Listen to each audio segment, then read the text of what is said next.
मालवीय जी द्वारा निर्णय। स्त्रियों को वेद मंत्रों का अधिकार है या नहीं, इस प्रश्नों को लेकर काशी के पंडित में पर्याप्त विवाद हो चुका है।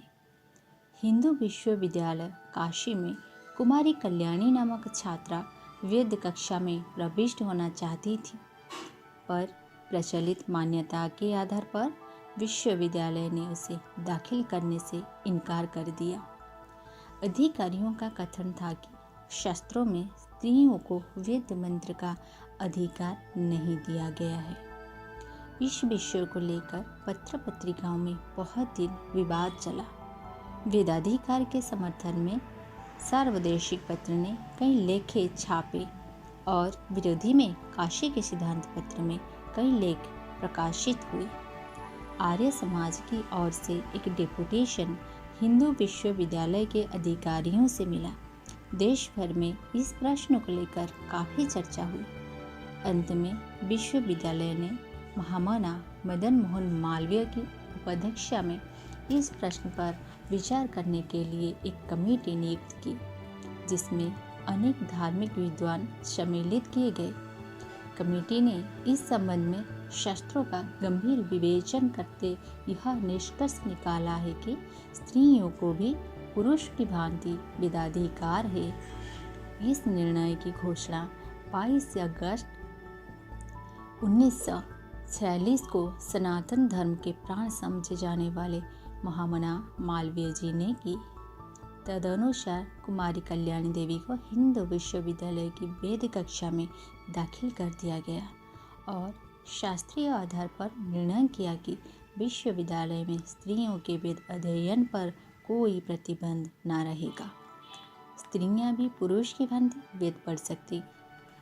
महामना मालवीय जी तथा अनेक सहयोगी अन्य विद्वानों पर कोई सनातन धर्म विरोधी होने का संदेश नहीं कर सकता। सनातन धर्म में उसकी आस्था प्रसिद्ध है। ऐसे लोगों द्वारा इस प्रश्न को सुलझा दिए जाने पर जो लोग गड़े मुर्दे उखाड़ते हैं और कहते हैं कि स्त्रियों को गायत्री अधिकार नहीं है, उनकी बुद्धि के लिए क्या ज्ञाज है, समझ में नहीं आता। पंडित मदन मोहन जी मालवीय धर्म के प्राण थे। उनकी शास्त्र ज्ञान, विद्वानता, दूरदर्शिता एवं धार्मिक दृढ़ता असंदिग्ध थी।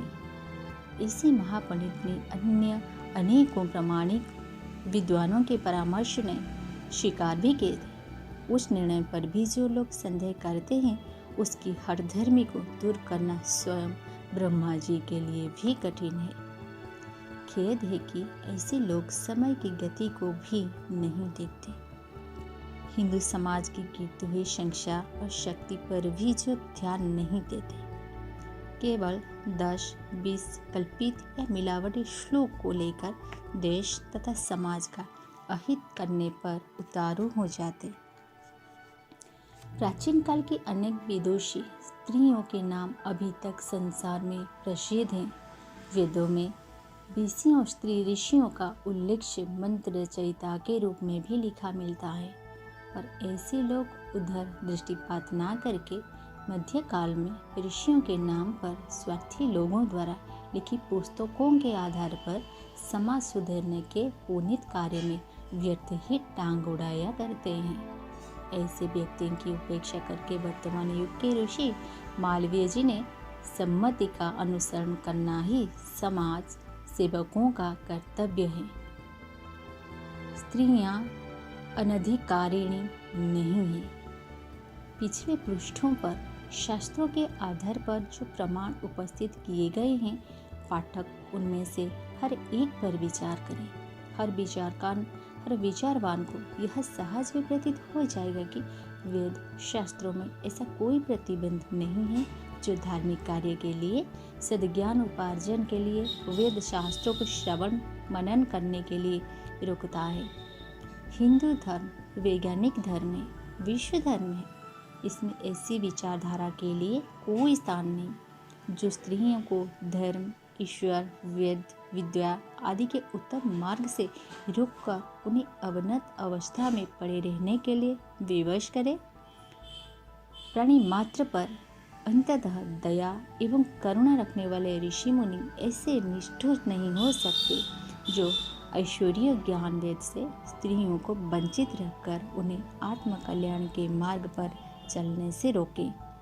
हिंदू धर्म अत्यधिक उदार है, विशेषताएं स्त्रियों के लिए तो उसमें बहुत ही आदर, श्रद्धा एवं उच्च स्थान है। ऐसी दशा में यह कैसे हो सकता है कि गायत्री उपासना जैसे उत्तम कार्य के लिए उन्हें अयोग्य घोषित किया जाए। जहाँ तहाँ 10-5 ऐसे भी श्लोक मिलते हैं जो स्त्रियों को वेद शास्त्र पढ़ने से रोकते हैं। पंडित समाज में उन पर विशेष ध्यान दिया गया है। प्रारंभ में बहुत समय तक हमारे भी ऐसा ही मान्यता रही है कि स्त्रियां वेद ना पढ़े, परंतु जैसे जैसे शास्त्रीय खोज में अधिक गहरा प्रवेश करने का अवसर मिला, वैसे वैसे पता चला कि प्रतिबंधक श्लोक बनाकर ग्रंथ में मिला दिए गए हैं। सत्य सनातन वेदोक्त भारतीय धर्म के वास्तविक विचार द्वारा स्त्रियों पर कोई बंधन नहीं लगती। उसमें पुरुष की भांति भी स्त्रियों को भी ईश्वर उपासना एवं वेद शास्त्रों का आश्रय लेकर आत्मलाभ करने की पूरी सुविधा है। प्रतिष्ठित गण्यमान्य विद्वानों की भी ऐसा ही सम्मति है। साधना और योग की प्राचीन परंपराओं के जानकर महात्माओं ने ये भी कथन भी कहा है कि स्त्रियां सदा से गायत्री के ही अधिकारिणी रही हैं। स्वर्गीय मालवीय जी सनातन धर्म के प्राण थे। पहले उनके हिंदू विश्वविद्यालय में स्त्रियों को वेद पढ़ने की रोक थी, पर जब उन्होंने विशेष रूप से पंडित मंडल के सहयोग से इस संबंध में स्वयं खोज की तो वे भी निष्कर्ष पर पहुँचे कि शास्त्रों में स्त्रियों के लिए कोई प्रतिबंध नहीं है। उन्होंने रूढ़िवादी लोगों के विरोध की रति भर भी परवाह न करके हिंदू विश्वविद्यालय में स्त्रियों को वेद पढ़ने की खुली व्यवस्था कर दी। अब भी कई महानुभव यह कहते हैं कि स्त्रियों को वेद या गायत्री का अधिकार नहीं है। ऐसे लोगों की आंखें खोलने में असंख्य प्रमाण में से ऐसे कुछ थोड़े से प्रमाण इस पुस्तक में प्रस्तुत किए गए हैं। संभव है जानकारी अभाव में किसी को विरोध रहा हो। दुराग्रह से कभी किसी विवाद का अंत नहीं होता। अपनी ही बातों को सत्य सिद्ध करने के लिए हट ठानना अशोभनीय है। विवेकवान व्यक्तियों का सदा यही सिद्धांत रहता है कि जो सत्य सो हमारा, अविवेकी मनुष्य जो हमारा सो सत्य सिद्ध करने के लिए वितंडा खड़ा करते हैं।